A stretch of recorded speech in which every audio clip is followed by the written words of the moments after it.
Gracias a ti por estar con nosotros. Saber para servir. ¿Qué es lo que nos da progreso, queridos amigos? ¿Qué es lo que nos hace avanzar, desarrollarnos, crecer? Pues creo yo que como individuos, primero que todo, y también como país. En los últimos tiempos, pues nos damos cuenta de la situación poco fácil, a veces muy conflictiva, que vivimos. Y las expresiones de tantos que muestran una falta de esperanza y una visión oscura respecto al futuro. Recordando cuáles son los deseos primarios, ojo, primarios de todas las personas. Porque hay deseos secundarios y hay deseos superiores, que van más allá de las necesidades básicas. Pero hablando de los primarios, que por propio instinto se sabe en forma general que todos tenemos, esos deseos son, primero, el de salud. Todos queremos tener buena salud. Un segundo deseo muy generalizado en los seres humanos a nivel primario es el dinero, porque sabemos que el dinero nos facilita la vida. Y un tercer deseo es el amor. Salud, dinero y amor. Como decían antiguamente en los brindis, algunas personas lo siguen diciendo, ¿no?, cada vez que levantan su copa. Son precisamente tres deseos que todos los seres humanos, independientemente de su nacionalidad, de su raza, credo o lo demás, que pueda ser de diferente entre todos, son deseos prácticamente universales porque obedecen a necesidades básicas. La salud, como tú comprenderás, es básica para poder desempeñarnos, poder tener cierta independencia, poder realizar nuestro trabajo, cuidar en nuestro hogar. El dinero, para poder obtener aquellas cosas que nos faciliten la vida y que nos permitan tener el alcance de lo que es la comida, el vestido, el techo, y el amor, que satisface nuestras necesidades psicoemocionales fundamentalmente. Ahora, una manera de lograr estos objetivos, por supuesto que es para muchos el ser rico y próspero. Pero ojo, porque sí, la riqueza y la prosperidad te pueden facilitar algunas cosas en el área salud, pero no te la garantizan. Y por supuesto que la riqueza y prosperidad tampoco te garantizan el amor. Pero si nos abocamos a ese segundo deseo que tenemos de progresar y tener los medios económicos para lograrlo, no podemos negar que la riqueza y prosperidad nos pueden ser muy favorables. Pero ojo, queridos amigos, que no es para discutir sobre los valores primarios o los deseos primarios y los valores superiores o deseos que ya entran dentro de lo que es la esfera espiritualidad en el ser humano. Aquí hablaremos de lo que tanto necesitamos en este país para realmente poder progresar y poder salir adelante. Así como hay personas pobres y hay personas ricas, pues también tenemos que reconocer que hay países pobres y hay países ricos. Es innegable. Ahora, ¿cuál es la diferencia real entre los países pobres y los países ricos? Bueno, de entrada, descartemos casi de forma automática el concepto de antigüedad. Hoy países muy antiguos tienen tanta experiencia, tanto camino recorrido, tanta riqueza cultural. Eso no es así.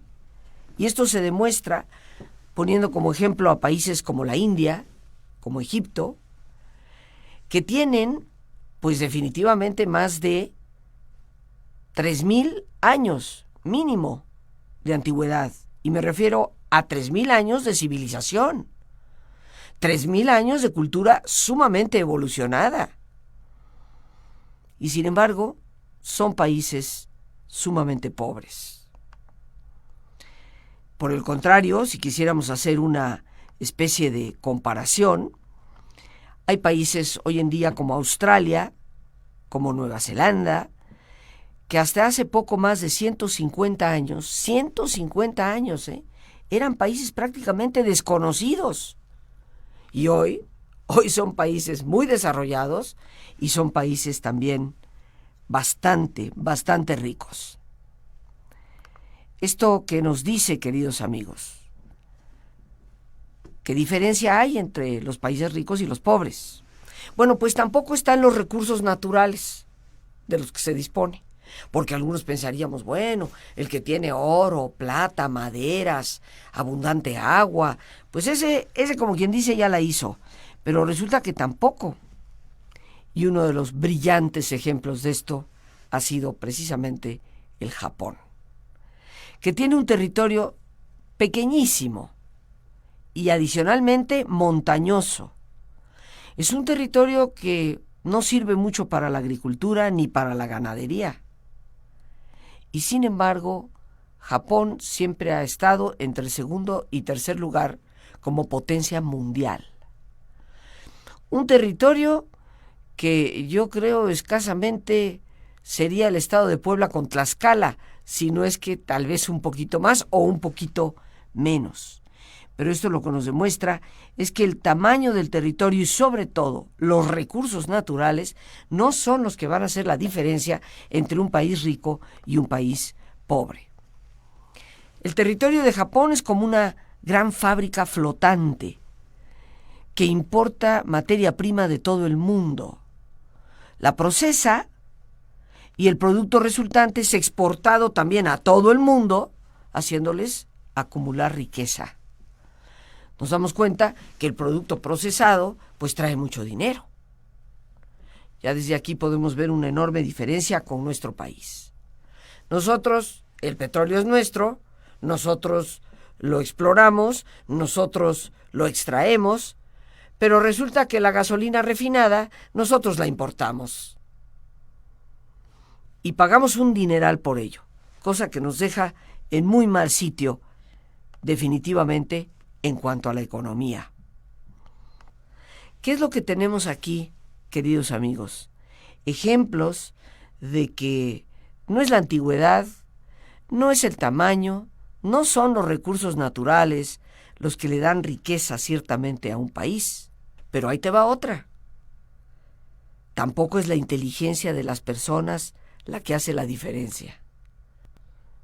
Finalmente, tampoco podemos decir que la raza hace la diferencia. Pensarlo sería una auténtica estupidez.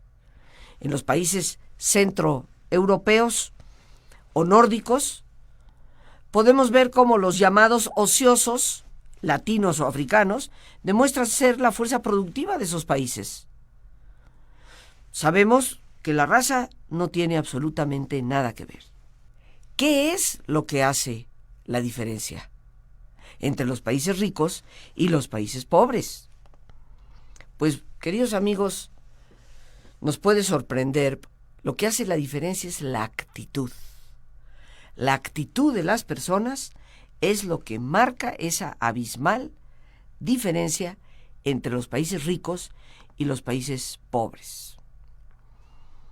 Al estudiar la conducta de las personas en los países ricos, se descubre, por ejemplo, que la mayor parte de la población cumple, ojo, subrayado el cumple, las siguientes reglas. El orden de estas reglas que te voy a presentar, por supuesto que puede ser sumamente discutido, pero en el orden que las pongas, las reglas son lo que son. Y ojalá estés preparado con papel y lápiz a la mano para irlas anotando. La primera norma o regla que se cumple es que lo ético es un principio básico. Es lo primero. La ética como principio básico. Así que como totalmente mexicana, tengo derecho a decirlo. En nuestro país, lo ético no es el principio básico. Es más, el refrán favorito de muchos es: el que no tranza, no avanza. así de claro y sencillo. Esto nos habla de una mentalidad, queridos amigos, de una manera de pensar. Por eso, cuando hablamos de que la diferencia entre los países ricos y los países pobres es la actitud, tenemos que ver que esa actitud se corrobora, se comprueba en la conducta, en el comportamiento, en la forma en que los seres humanos actuamos. Y lo que se ha podido observar y demostrar en el estudio de la conducta de las personas de países muy ricos es que la mayor parte, siempre habrá excepciones, pero la mayor parte de la población cumple estas reglas que estamos mencionando. Y la primera es que lo ético es un principio básico. Mientras nosotros en nuestro país no cambiemos la actitud que tenemos ante esa estructura pensante que nos lleva a tener la actitud de que, pues, si no transas no vas para ninguna parte. Mientras no la cambiemos, el progreso no llegará. Tenemos que establecer esta regla y cumplirla. Y por supuesto, exigir que no haya impunidad al que la rompa o para el que no la aplique. Algunas personas creen que la misericordia y el perdón significa dejar pasar las cosas. Un sinvergüenza puede ser perdonado, pero eso no lo exime de tener que cumplir su sentencia. Eso no lo exime de tener que responder ante la sociedad por el delito que ha cometido. Tú puedes perdonar, y es un tema que hemos abarcado ampliamente en muchas ocasiones. Puedes perdonar al violador de tu propia hija, pero eso no te exime de exigir que esa persona cumpla con el tiempo que debe cumplir en una prisión.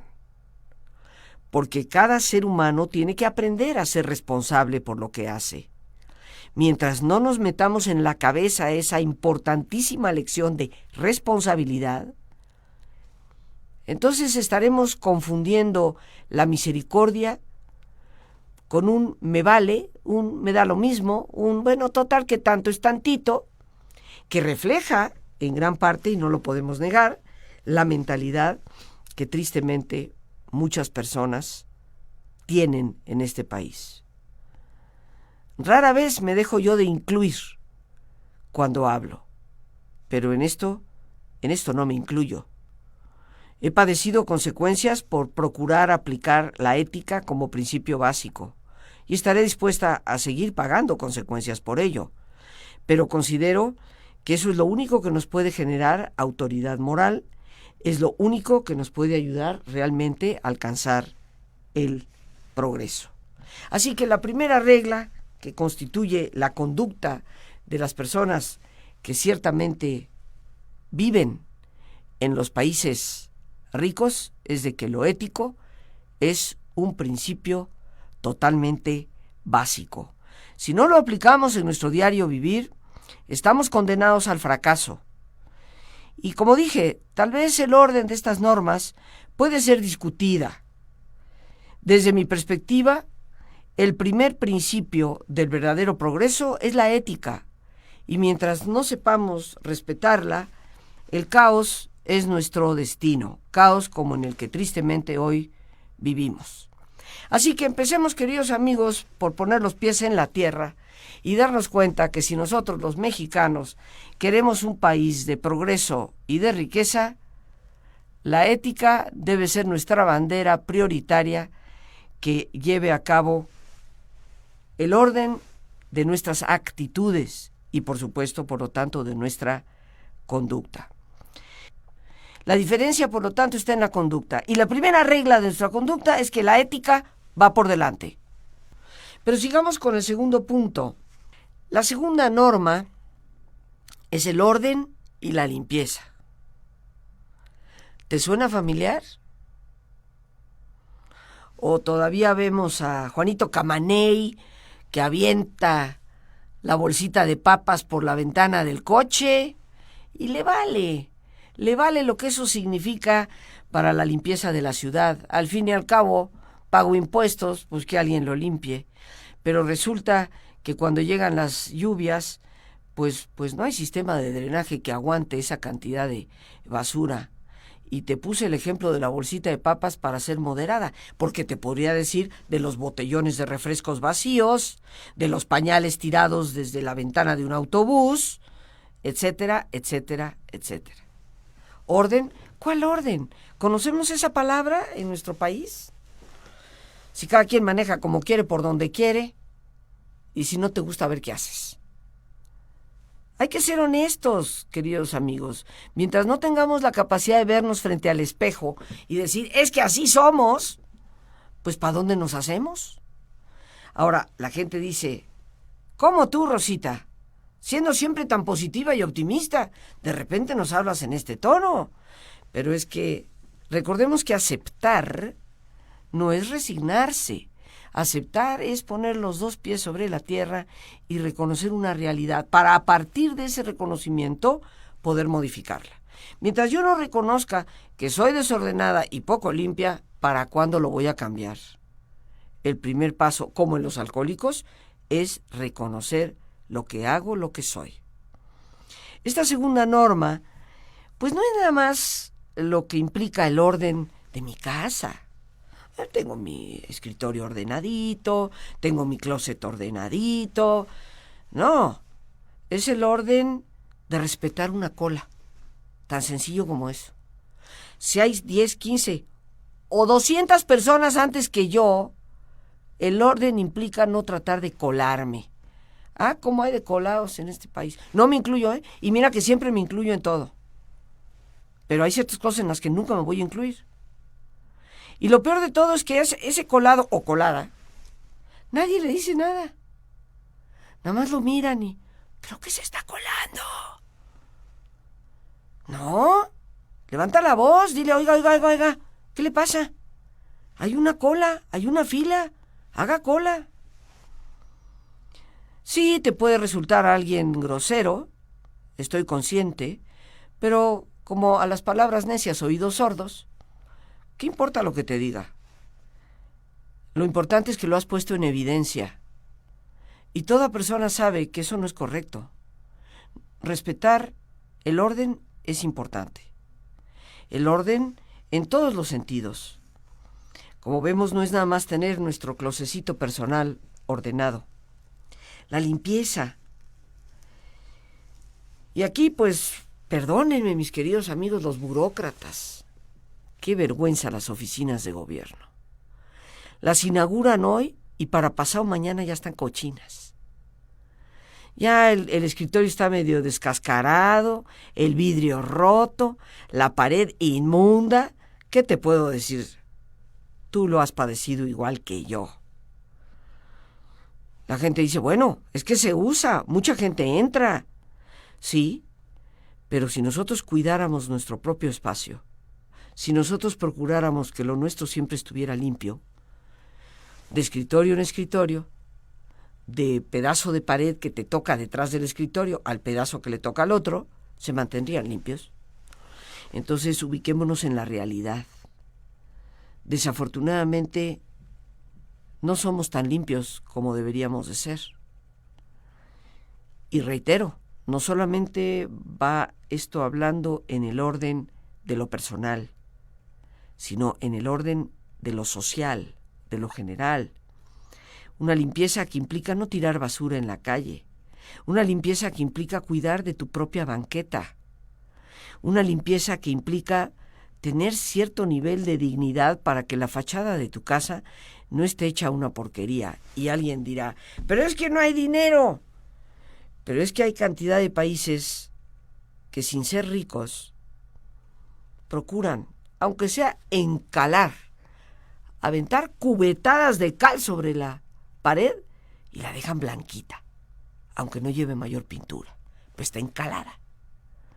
En cambio, nosotros a veces parece que se nos cae la casa encima. Ah, eso sí, la pantalla del televisor tiene que ser de 52 pulgadas. No puede ser menor, aunque la fachada de la casa se esté cayendo.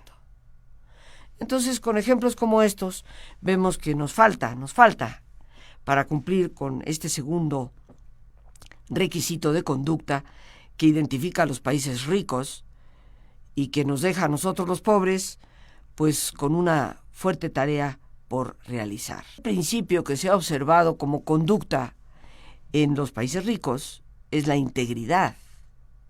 Lo que te digo, hago. Soy íntegra porque me respeto a mí misma, no simplemente por quedar bien con los demás. Si te ofrezco un servicio, te lo cumplo.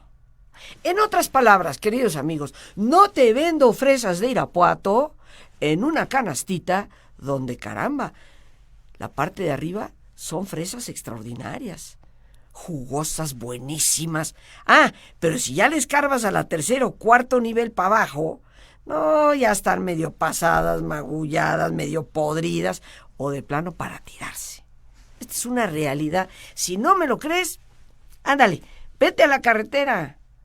Síguete después de Querétaro, rumbo a Guanajuato, hacia Irapuato. Y ahí va a estar toda esta gente vendiendo fresas en el camino.